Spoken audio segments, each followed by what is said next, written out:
I got poisoned by my old job, called in my dad, outed them for illegal practices, caused my two brothers that worked with me to quit with me, and plunged their store down their ranking list. Now I warn everyone not to buy anything from there.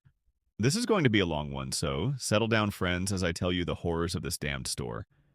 So I, 21M, used to work at a particular chain of southern grocery stores that sounds like the word Pringles. I worked at their stores from age 18 to 21 and only quit last year. I'm turning 22 in July. So, yes, these stores were the only places I ever worked. I don't want to get into all the nasty details or we would be here for years, but this corporation is so messed up and corrupt, they did everything from shuffling around sexual offenders from store to store to firing people based off of race and religion. I myself got harassed a ton by another worker and several recurring customers, and nothing was ever done about it. But that's a different story. Now on to why I quit from the first store. At this time, I was freshly 19. I was the main cook at the Asian food station at the deli, on top of manning several other stations. I was kneeling down to get the sauces from a low fridge when I breathed in, and I felt something hit me in the back of the brain. I was thrown off for a second, but figured I was fine. They had an outside contractor in our area doing some work, so I just assumed I caught a whiff of a cleaner he was working with. I picked up the wok of orange chicken I had been making and brought it up to the serving station and put it up when one of the servers, a very sweet elderly woman, asked if I was okay, looking very concerned. I still felt fine at the moment, so I said yes. But that was it, for the moment. I immediately felt the worst brain haze I had ever felt. My feet went out from under me, and my vision went completely blurry. I stumbled backwards and was able to catch myself on the counter behind me. Later on, the server told me she asked if I was okay because I hadn't only lost all of my color, I had gone gray. It felt like all my balance was gone. I worked with two of my brothers at the same location, and one of them came running to help me stand. I have vague memories of my brother helping me walk to the indoor cafe, but my head was literally lulling in circles. I couldn't keep my head upright. I think I almost fell on one of the managers from the front of the store. My brother made me sit down at a table and got me a cup of water. That's when I realized I was crying. My heart was pounding so hard my entire front of my uniform was moving with it.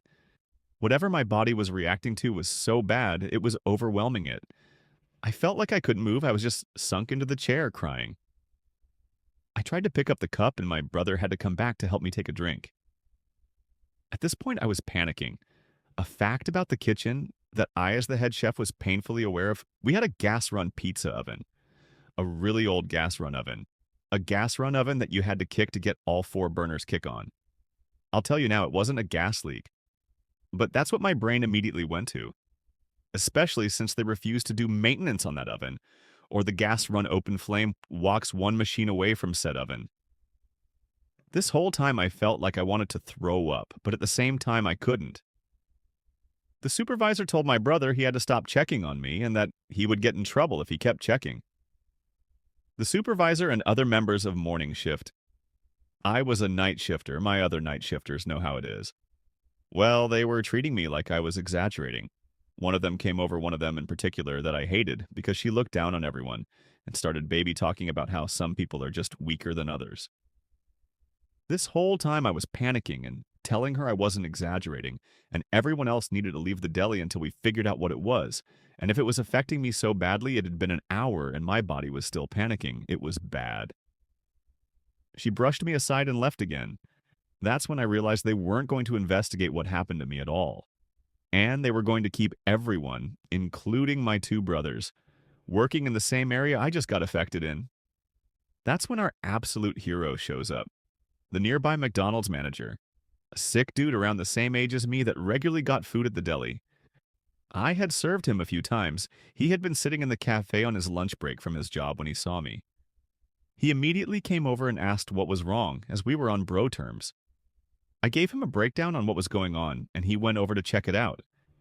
He came back and said he didn't smell a gas leak, but I was definitely displaying concerning signs. So without linking himself to me, he went up to the front of the store and basically demanded they do something about it. However, the front management realized it must have been me. So their solution. Not to find out what did this to me? to take me from the cafe, drag me up to the management office, and sit me in a swivel chair so they could keep an eye on me. That's right. They sat a dude that couldn't balance on his own in a swivel chair next to a desk corner. They proceeded to completely ignore me and not let my brothers come into the office to talk to me. And I was still panicking about the fact the other workers could breathe in whatever I had. I finally was able to coordinate enough to pull my phone out of my apron pocket and text my dad. I texted him a very short list of PowerPoints of what happened, and he asked a few questions about why my management was acting like they were, which all I could say was, I don't know. Now, this wasn't my proudest moment. A 19-year-old guy who had been crying for over an hour and couldn't stop, texting his dad, I don't know what's happening, Dad, but I'm scared and I need you. He told me he was on his way and to clock out. I told the managers my dad was coming and I needed to clock out. At this point, they were acting annoyed with me, especially the store owner. I could talk for days about how terrible the store managers were, so they were glad I was leaving. They offered to help me walk to the time clock. I should have taken their offer, but I was so angry and disappointed, I refused and just held onto the front desk and shelving as I got to the clock out room. I clocked out and stumbled my way back to the area I worked at to get my stuff. I had to bring my own supplies to work because they never gave us new equipment, so I had a whole backpack I needed to grab. My brothers immediately tried to run over to me when they saw me, but the manager blocked them and told them to keep working. Before I could get my back, my manager, a woman that I had been working under since I was 18 and frankly scared me, blocked me from going into the back room to get my bag and started demanding answers from me. Once again, this is not a proud moment. I have a medical condition that made me stop growing at 14, so I am pretty easily intimidated. She was taller and stronger than me, and I still felt completely vulnerable. All of my senses were still shot and my body was still in panic mode. I tried to answer her questions, but I was just mumbling and stumbling over my own words. That's when I saw him. My dad. My dad is a 5'6" man who worked as a jack of all tradesmen for most of my childhood. I'm talking plumber, electrician, groundskeeper, roofer, builder. At this time, he was working as a contractor, so he quite literally was building and modifying higher class houses in the mountains. He came storming in his contracting gear with a bandana wrapped around his head.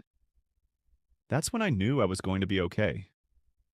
My brothers talked about it later, but if anyone knew anything about my dad, if he had that bandana on, he was going after someone, and they were royally screwed. He walked up and immediately crossed his arms, demanding to know what happened to his kid. Once again, not a proud moment, but I moved to hide behind him. My manager was caught off guard for a moment, but recovered and started telling my dad I had just overreacted to a cleaner the contractor was using.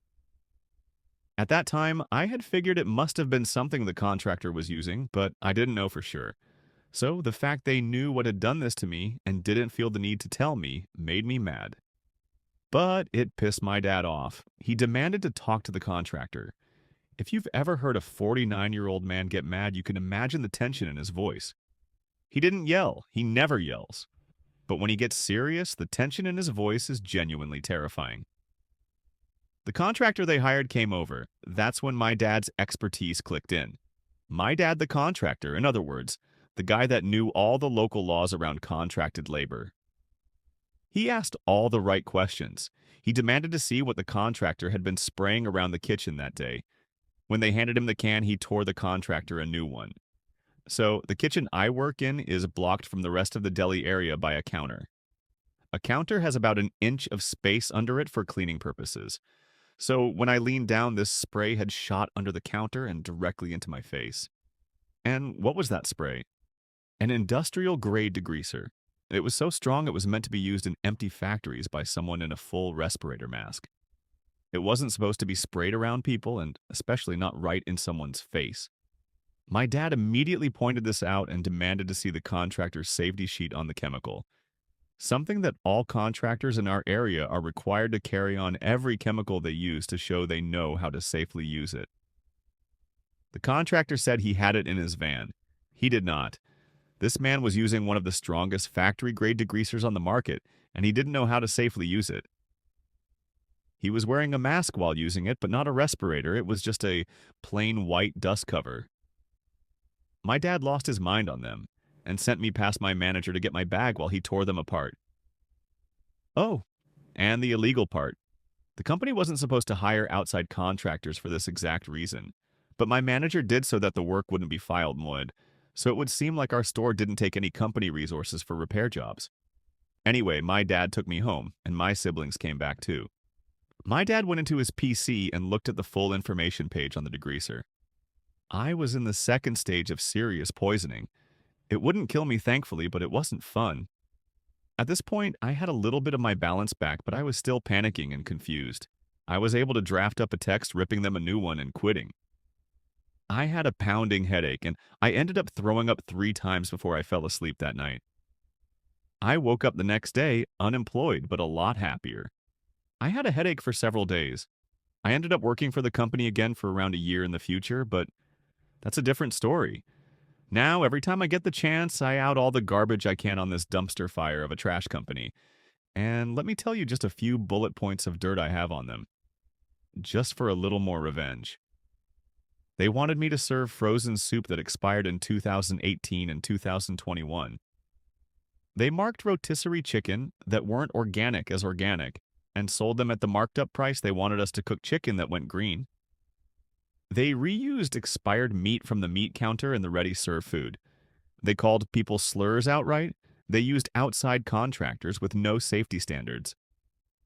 The managers shuffle around offenders from store to store and hire offenders that the employees ask them to ban from the store. They purposely marked up prices during times of need, hurricanes, droughts, ECT. They have entire teams whose only job is to take down posts about them online because they're that terrible. They called the police on a homeless man trying to stay in the warm during a below-freezing day. He wasn't bothering a soul. They didn't update the equipment, leading to several injuries. 2 of my coworkers lost large parts of their fingers. They delayed training until the last moments, leading to my training being 167 days overdue when I did it. They didn't fire an employee that slashed 2 other employees' tires and was known as a stalker. She followed someone all the way to their house. They had a food safety grade A sign-up from 2019. Their current grade was barely above C, technically a B, and so many freaking more. But this is part of my revenge. If you're in the South and see one of these damn stores, just don't. Go into Publix. They're better. They treat their employees better. And honestly, I have never met an ex-employee from Pringles that doesn't want the entire corporation to fail and be gone. Anyways, that's the story of what happened, and my never-ending revenge. I will never stop outing them for the trash corporation they are, and neither will my family. I sincerely hope I live to see that company gone. Revenge forever. Sincerely, a man that hates that corporation with his entire being.